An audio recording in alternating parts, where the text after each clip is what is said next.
One Piece villains are some of the most diverse and unique of any shonen story and are one of the main reasons why One Piece is so popular today. What if I told you that there's a literal goldmine of villains that we never even got to see in the movies of One Piece? I want to go over what One Piece movie villains would look like if they were introduced into the canon story. Where would they be introduced, what role would they play in the plot, and what connections would they have to the overarching story of One Piece? The biggest change for a canon villain is Shiki, the only one who is actually confirmed to be canon and we've seen in the story. Shiki is so underutilized in the main story that he may as well be non-canon, and I feel the reason why he is because Shiki changes up a lot about the story if he does get into it during Luffy's timeline. If Shiki was an introduced character, he would get his introduction in a silhouette by Garp during the prologue after Enies Lobby. It wouldn't be the 4 emperors, it would be the 5 emperors, with Shiki being one of them. Luffy would not face Shiki until much later in the story, and in all honesty, I don't think Luffy should ever face Shiki at all. One of the biggest issues I have in One Piece is the lack of relevant rivals to Luffy outside of Blackbeard. Kid and Law are not rivals to Luffy, just stop saying that. That's like saying that Captain John was a rival to Roger.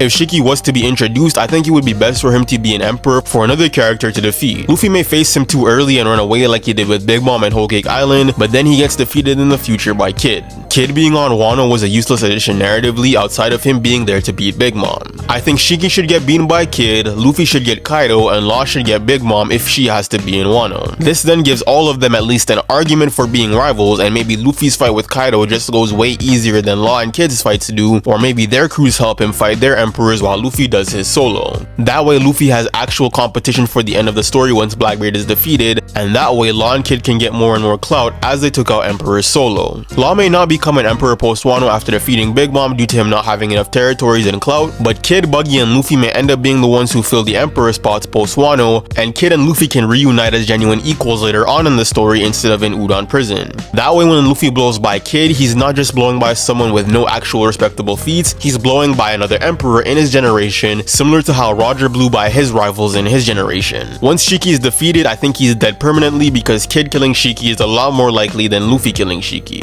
Shiki would essentially just be the avenue for Kid to then get upscaled, and also for Law to get upscaled in Wano by taking out Big Mom. The next villain I think would change up a decent bit in the story is Tesoro. Tesoro is one of the better written movie villains, especially his history with Celestial Dragons and essentially becoming just like them to cope with his lack of power is actually pretty good writing for a movie villain. If he was introduced, I think it would be in Marineford as the new warlord who came after Moria. Instead of Moria returning to Marineford, he should disappear for a little bit and have some background stuff, maybe even a cover story like the CP9 agents did after they were defeated. Tesoro would have a lot of connections to the underground. If I remember correctly, he was a rival to Doflamingo in a way, and power-wise, I think he should be close to where Doflamingo was, if not a little bit stronger, depending on when he gets faced. Tesoro during the time skip should establish ties with either Blackbeard or Big Mom, essentially being their Doflamingo. I think it's much more interesting for him to be an ally of Blackbeard than Big Mom, and if Luffy ever does face and defeat him, say maybe in an in-between arc after Fishman Island, or maybe instead of Hordy being the antagonist of Fishman Island, it's Tesoro, with him being stationed there by Blackbeard, and Blackbeard taking Fishman Island as his territory forcefully, thus swallowing up all of Whitebeard's territories completely. That would be a lot more thematically interesting in my opinion than it being Big Mom, because then it makes us wonder why Blackbeard wanted Fishman Island beyond just wanting Whitebeard's territory. Tesoro joining Blackbeard is also more interesting because they both have ties to the Celestial Dragons and logically both would hate them.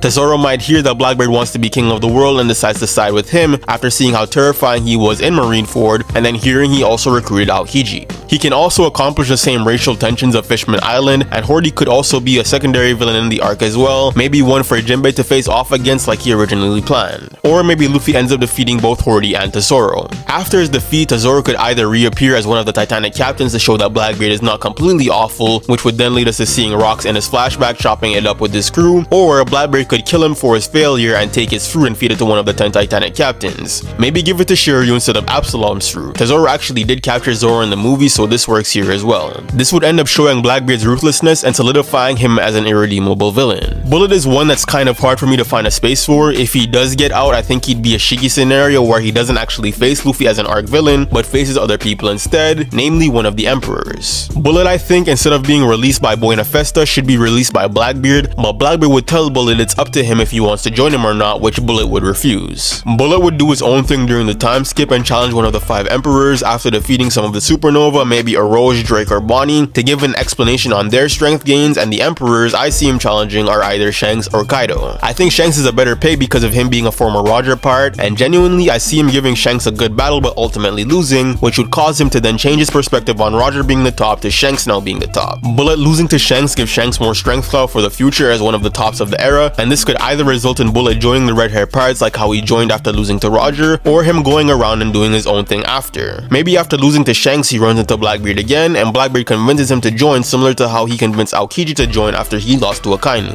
I like both avenues in all honesty because him joining Blackbeard pulls the new gen Rocks Pirates angle a lot more solidly with Aokiji and Bullet, but him joining Shanks is also good for the inevitable Straw Hat confrontation, as I feel that gives Sanji someone to fight that is respectable. Beckman is glazed the most out of the rest of the red haired crew, and I think Bullet would still get his as strong as primarily glazed, making him the third strongest. Then Usopp would get Yasop, and I think Jinbei would get Rue, as that's a more interesting battle choreography wise. Bullet could also end up just joining Buggy and Crossskill and be genuinely under Buggy's thumb, as after losing badly to Shanks and seeing Buggy become an emperor, he may end up thinking that Buggy is also as strong as Shanks and not want to lose to him too. Shanks may refuse Bullet joining his crew due to his personality not changing him, but Buggy would accept him. Remember, Buggy was the one giving Bullet glazing Stampede, and him being on Buggy's crew may end up convincing Mihawk and Crocodile that Buggy might actually be someone strong, so instead of it being an alliance between Mihawk and Crocodile where they clown Buggy, they all end up falsely believing that Buggy is as strong as Shanks, and Mihawk and Crocodile choose to ally with him for that reason instead of using him as a scapegoat. This would also build up the new gen Rocks Pirates angle. Next up on the important movie villains is Zephyr. Now Zephyr is a hard one for me to pin down because I don't know if he should be a Luffy opponent or a Kobe opponent. Making him a Luffy opponent kind of packs the series up a lot more, although it would be more interesting for the Garp and Dragon lore we might be able to get. I think it would be better for Kobe to face Zephyr instead. The Dynastones plotline may end up being similar to what happens in the movie, and Kobe catches wind of it and decides to stop it. I would like for us to see it happen, but I know if Oda did put this into the story, it would more likely be in a flashback. Kobe vs Zephyr wouldn't have any real animosity between them, but would turn from Zephyr genuinely trying to stop Kobe from ruining his plans, to him gaining hope for the future of the Navy and the world after seeing Kobe's spirit, and then him testing Kobe and facing him to make him stronger. This also gives Kobe a greater bag and claim for strength as he beats a former admiral, and possibly does so quite handedly. Maybe he even awakens new abilities in his fight with Zephyr that then come around again during Hachinosu when he's on the island. I think this would give Kobe more connections to the old age of the Navy too, as he can speak about Zephyr to Aokiji and maybe even get some more insight into Aokiji's plan or why he's with Blackbeard instead of on his own like Zephyr was, and it would also make Garp wanting to save Kobe get solidified even more, as he's not just saving his favorite student, he's saving the literal future of the Navy, as no one in Kobe's generation could have faced someone like Zephyr and won. I don't think Zephyr would be out completely after Kobe defeats him, but he'd just be in the background chilling. Maybe if the Navy splits in two, I could see him standing alongside whatever side Kobe is on. Zephyr could also end up being a Smoker opponent to give Smoker more gas in the story, but one, I don't think Smoker would ever be that important to be taking out a former admiral, and two, I think Kobe is the far more interesting, better, and more logical option than Smoker facing him, unless it was that Zephyr used to be Smoker's first mentor in the Navy.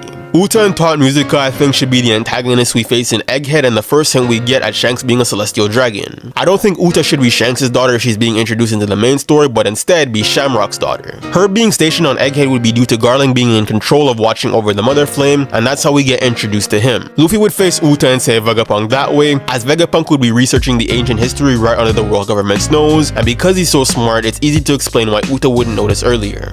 Luffy could be stationed there as well to defend Uta, and Kizaru may be sent there after they realize Luffy's heading to Egghead after Wano. Kizaru might have just been chilling on Doll's base when he got the call, which then makes it understandable why he got there so fast, rather than him going there with Saturn. This way, Luffy vs Kizaru is a genuine battle, and we get to have a cathartic rematch of him beating the demons that haunted him during the pre-time skip before he faces the demons that haunt him post-time skip, instead of it being a he's mentally nerfed because of Vegapunk. After Luffy regens from his meal, he'd face Uta and her Taut Musica, but be weakened from his battle with Kizaru, and be unable to stop her and thusly have to run away like he does in the main story. The Giants may have been sent there to help Luffy out on Shanks' orders, or Shanks just told Dory and Brogy that Luffy may be on Egghead and they go there on their own. Saturn and the Gorosei wouldn't appear on Egghead in this scenario, which would prevent them from destroying their PR, and this way Oda can make them stronger when we do actually see them fight. Shamrock, in my opinion, would then make an appearance after the end of Egghead to stop Taut Musica, and he would either be revealed as not Shanks, or we'd be questioning if Shanks came to stop Taut Musica after Luffy left, as Luffy and the Giants Lines would have just left it to rampage around. I think Vegapunk would send out the broadcast while still being alive,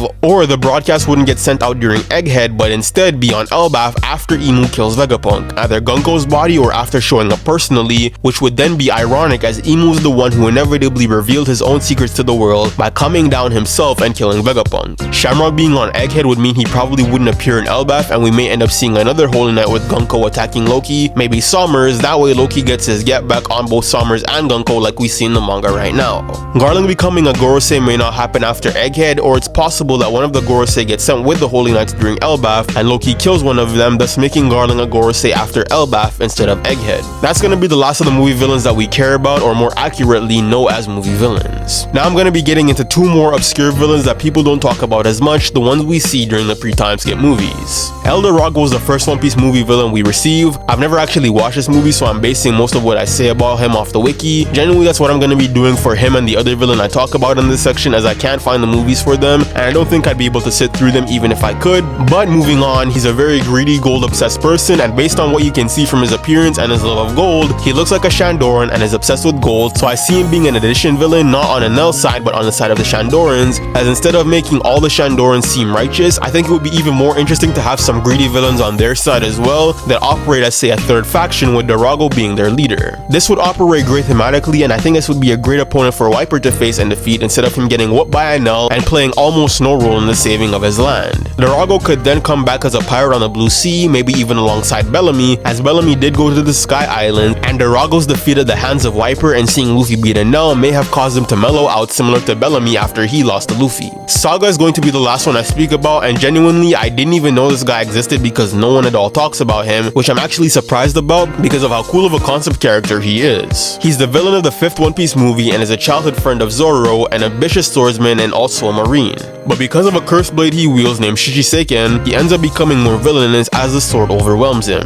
His design is extremely fire for a movie villain, and you know, he would also help Zoro out with the allegations. You know, that one racist guy that always talks about that one black friend he has. If I was gonna introduce Saga, I would have introduced him either back in Baratie or Logtown with either Full Body or Smoker, and have him see Zoro in these arcs as a way to get exposition on his character. One thing people always complain about with Zoro is Zoro's lack of rivals for the title, and I genuinely believe that a character like Saga would have been perfect as a rival for Zoro. Him being a marine keeps him from getting absolutely power clipped via Luffy getting his massive jumps, as Saga can just be the marine's version of Zoro. I personally introduced him in Baratie so he'd be able to get to see Mihawk alongside Zoro and they'd strengthen their resolve together, or I could see him being in Logtown and getting his cursed blade as a juxtaposition to Zoro finding the Sandai Kitetsu. I would see him return in Whiskey Peak where he and Zoro would duel, and we would actually see him get the better of Zoro for a little bit before the fight gets broken up for some reason, so Zoro doesn't actually lose. It might lead to some signs that his cursed blade is starting to corrupt his character and make him fight more viciously, which would then lead Zoro to have more introspection on his blades, leading into him unlocking the breath of all things in Alabasta. I'd want Saga's struggle with his cursed blade to be part of his character, and the next arc I feel we'd see him in is Enies Lobby. I think he would be a better opponent there than Kaku, and he should end up losing to Zoro in that arc to Ashura. This would cause him to see more about the cursed side of the blades and see him aspire to gain something similar for himself in hopes of getting stronger. That, or I can see him making an appearance in Thriller Bark after hearing rumors about Ryuma and wanting to see him for himself, facing Ryuma and then losing due to his blade overtaking him, while Zoro beats Ryuma and earns Shisui, indirectly proving Zoro's superiority without beating him. I'd want Saga to make little cameos during the post-time skip until say Dressrosa during the Reverie, leading into him going into Wano. Saga in my mind would be a part of Sword and take a liking to Kobe, who would help him get better control over his cursed blade through strengthening his will. Saga could train with Bogard during the time skip, thus giving Bogard more relevancy, and come back extremely powerful after the time skip. I think he would want to go to Wano to learn more about Ryuma and the origins of the cursed blade he wields as well. I see him being more interested in that aspect of swordsmanship than simply getting stronger like Zoro is. It could help both characters build off each other nicely, as they both focus on different paths for the blade. And in the end, I could see Saga possibly having some Lunarian genes in him based off his tan skin and white hair, and possibly facing King while Zoro sticks it out and fights Kaido alongside Luffy to the very end, thus giving him that Ryuma vs the Dragon and Odin's successor moment, while also making it more believable that Luffy near death was able to take Kaido out and then last so long. Saga could continue to get stronger and stronger, with him possibly aiding Sengoku in attacking Cross Guild and getting his own showcase against Mihawk to demonstrate either how far or how close Zoro is to him, as these two would be neck and neck as rivals. Saga would be be an amazing introduction to One Piece as a rival for Zoro, and I think his character could have been done very well in Oda's hands as Kobe Zoro and showcasing how other characters fare when handling cursed blades. One Piece movie villains are quite underrated as far as concept characters go, and in all honesty, there's a lot of gems hidden in these movies that get you wondering what characters Oda could have come up with instead of the ones you received. Which of these concepts do you think would actually work best in the story, and if there's a movie villain I missed that you think would work well in the canon, let me know what arc you'd introduce them in and what role they'd play in the narrative. As always, if you enjoyed the video, drop a like, subscribe, and stay tuned in for more high quality One Piece content. I'll see you guys in the next video. Peace.